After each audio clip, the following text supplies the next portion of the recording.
Gangguan jiwa merupakan salah satu masalah kesehatan yang mempengaruhi cara berpikir, berperilaku, serta bagaimana seseorang berinteraksi dengan orang lain.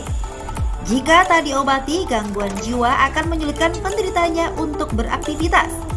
Nah, terdapat beberapa jenis gangguan kejiwaan. Apa saja ya? Berikut informasinya untuk Anda.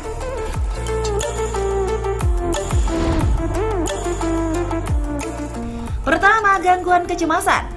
Gangguan kecemasan merupakan gangguan kejiwaan yang membuat penderitanya merasa cemas dan gelisah, serta sulit mengendalikan perasaan. Ketika mengalami gangguan kecemasan, penderita akan mengalami gangguan seperti keringat berlebihan, jantung berdetak lebih cepat atau dada berdebar, pusing, susah berkonsentrasi, sulit tidur, dan juga khawatir hingga kesulitan menjalani aktivitas sehari-hari.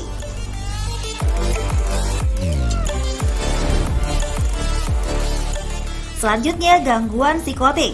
Gangguan jiwa ini merupakan gangguan jiwa parah yang menyebabkan munculnya pemikiran dan persepsi yang tak normal, seperti penyakit skizofrenia. Orang dengan gangguan psikotik akan mengalami halusinasi, mempercayai hal-hal yang sebenarnya tak terjadi, mendengar, bahkan melihat atau merasakan sesuatu yang tidak nyata.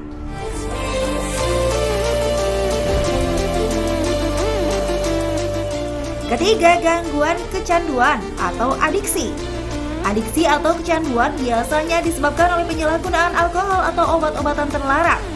Tak hanya itu, kecanduan bagi seseorang bisa disebabkan oleh aktivitas tertentu seperti bermain game.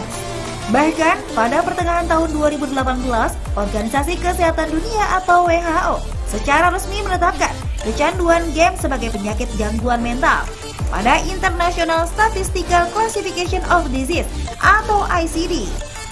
Kecanduan game didefinisikan sebagai pola atau perilaku bermain, baik permainan online maupun offline dengan beberapa tanda, yakni tak dapat mengendalikan keinginan bermain game dan lebih memprioritaskan bermain game dibandingkan minat terhadap kegiatan atau aktivitas lainnya.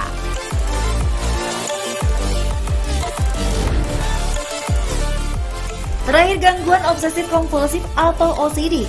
Gangguan jiwa yang satu ini ditandai dengan adanya pikiran dan obsesi yang tak terkendali terhadap sesuatu, sehingga mendorong penderitanya untuk melakukan suatu aktivitas secara berulang. Orang yang menderita OCD dan terobsesi dengan angka 3 akan membuatnya merasa perlu melakukan aktivitas tertentu sebanyak 3 kali, seperti mencuci tangan 3 kali atau mengetuk pintu sebanyak 3 kali. Jika hal tersebut tak dilakukan, penderita OCD akan merasa risih dan khawatir secara berlebihan.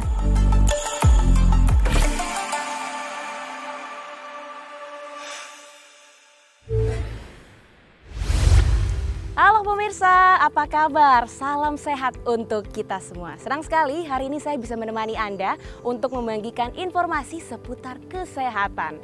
Dan tentunya hari ini Hidup Sehat Plus akan membahas seputar tema yang menarik sekali dan yang pasti relevan dengan kehidupan sehari-hari, yakni manfaat puasa untuk kesehatan jiwa atau kesehatan mental.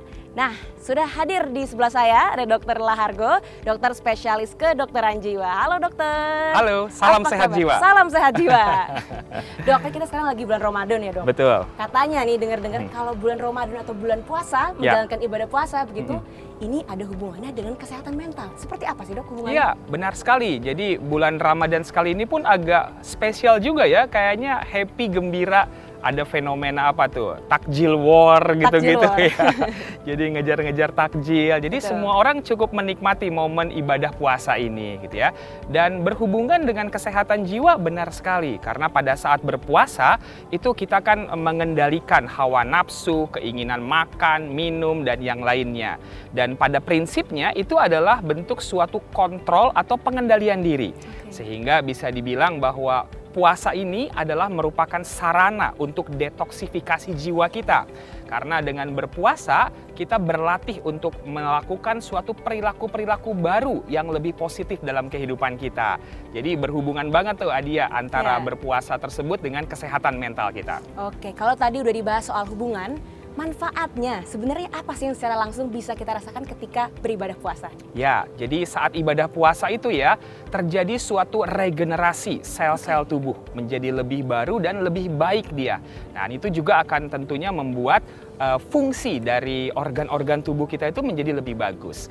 Nah, saat berpuasa kita kan lebih mendekatkan diri ya sama Tuhan, tentunya dengan beribadah, dan itu adalah merupakan suatu spiritual coping katanya, dan itu akan membantu manajemen stres kita menjadi lebih bagus, merelaksasi diri kita menjadi lebih baik lagi, dan itu akan tentunya bermanfaat bagi kesehatan fisik dan juga kesehatan mental kita tentunya dia. Oke. Dok, sebenarnya apa sih yang terjadi dalam tubuh kita? Chemical reaction apa nih yang dilakukan oleh tubuh kita ketika kita berpuasa yang berhubungan dengan kesehatan mental?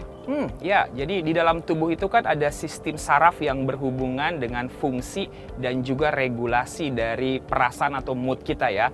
Ada namanya sistem saraf simpatis. Apa itu, Dok? Nah, sistem saraf simpatis itu adalah sistem saraf yang membuat kita itu menjadi fokus, terjaga, dan penuh dengan perhatian.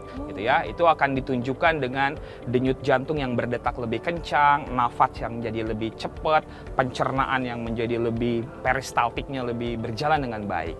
Nah, pada saat seperti itu, tentu kalau berlarut-larut kita akan kelelahan, akan terjadi fatigue tuh. Dan itu yang bisa berujung juga pada stres gitu ya. Kalau kita terus-menerus memakai sistem saraf simpatis kita.